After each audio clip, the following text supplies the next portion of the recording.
Our coverage of the general election continues with Garff, which has been extended and is now looking for 2 MHKs. With us in the studio, Andrew Smith, 62, married with a family, born in Doncaster in South Yorkshire, an accountant by trade, a commissioner for 9 years up to 2001, standing as an independent.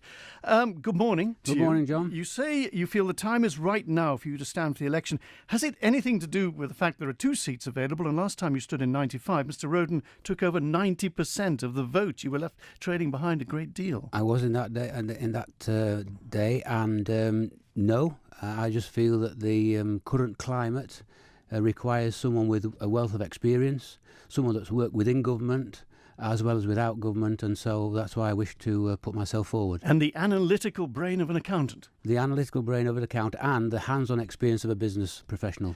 You excoriate the administration, the financial state in which the island now finds itself, a sad reflection of inept management of the public purse, our money. So whose fault is it? Well, I'm not is it saying the Treasury not one particular person necessarily, but the thing is that the government should run like any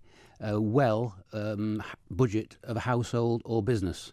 And if you haven't the money, then you can't spend but it. They so also it has have to be very balanced. They also have to take in mind the public and how the public will react to certain moves they take. They can't take all the moves they want to take, can they? They can't take all the moves they want to take. No, but if they inform the public in a consultative manner and they get the public's understanding of the situation that we're in, or they have been in, then there's no reason why they're not doing that, you say? I don't believe they are. Because you say an exceptionally wide chasm exists between the general public and the politicians. Yes, and that's still the case on the doorstep today. Brexit, or what now, as I like to term it, we should look both at the UK and Europe for future growth. Isn't that what we've been doing since 1973? We have, but as I've also said, in the past, we've looked far beyond Europe. In my time with Treasury, I only went to Brussels once. The rest of the time I flew over Europe and went to the Middle Far East and Australasia, and a lot of business is still there to be had. A lot of business came in my day, and there is still a good opportunities for business in those parts of the world. We need numerous capital projects, you say, without necessitating increased costs. How do you manage that? Well, we can, because I believe that we can support the capital projects by a more smarter work ethic. If people are really, really committed to this island and its development, then we can work smarter at no extra cost. Getting them to work cheaper? No, smarter. How do you do that? How do you do that? By they need a commitment, and they need a resilience, and they need the These are fine words, but you need the enthusiasm. You need to get it done cheaper. Well, okay, one person. If you have a leader, then people will follow.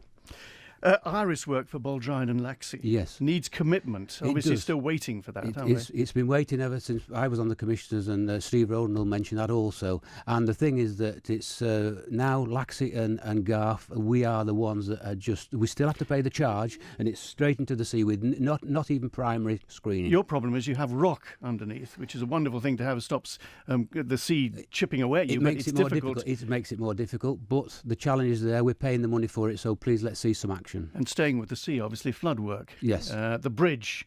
Are they going quickly enough with the bridge, do you think? Nightmare. Everyone and his uncle's got a comment regarding the bridge. It's not just the bridge. Obviously, there are drainage and river issues that need to be addressed, and we do not want a recurrence of what we experienced last December. And just quickly, means testing. You think means testing should be used? Means testing should be used, but in association with an ongoing assessment. Just quickly, banking is in decline worldwide. You say we could reverse the trend if we consider our proposition. Yes. Is it wrong at the moment, our proposition? I think it is, yes, because what we need to do is we've got to be more welcoming to banking, more welcoming to the business sector, to ensure that they see the island as a quality jurisdiction. We're not doing that at the moment. In what way? We're not doing that because at the moment there's the promotion that we're lacking, and also we're seeing other banks are seeing the banks declining on the Isle of Man, so it's a knock-on effect.